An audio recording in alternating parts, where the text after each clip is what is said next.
স্থানীয় প্রশাসন, city corporation ও সেনাবাহিনীর যৌথ উদ্যোগে ময়মনসিংহের চরপাড়া মোড়কে যানজটমুক্ত করার লক্ষ্যে ফুটপাত উচ্ছেদ অভিযান করা হয়েছে। গতকাল 10 ডিসেম্বর সন্ধ্যা 6টা থেকে রাত 10টা পর্যন্ত চরপাড়া মোড় হইতে দুই পাশের ফুটপাতে থাকা বিভিন্ন দোকানপাট উচ্ছেদ করা হয়।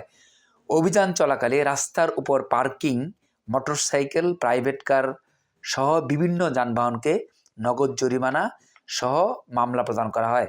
রাস্তার পাশে থাকা ফুটপাতের দোকানিদের বিভিন্ন মালামাল জব্দ করে তাৎক্ষণিক সিটি কর্পোরেশন গাড়িকে তুলে দেওয়া হয় এবং রাস্তায় পড়ে থাকা একটি জিপ গাড়িকে তাৎক্ষণিক রেকার করে ময়মনসিংহের ট্রাফিক পুলিশ ডাম্পিংয়ে নিয়ে যেতে দেখা গেছে।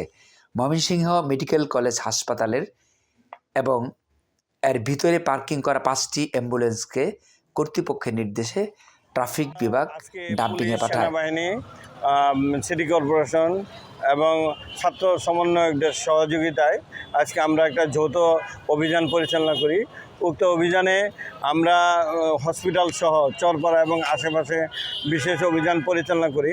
অভিযান পরিচালনা করে হসপিটালের আশেপাশ থেকে টোটাল 4টি অ্যাম্বুলেন্স এবং একটা গাড়িকে টোটাল 5টা গাড়িকে ডাম্পিং করা হয় এবং 8টা গাড়ির বিরুদ্ধে নিয়মিত মামলা দেওয়া হয় এবং 5টা গাড়িতে রেকার বিল দেওয়া হয়।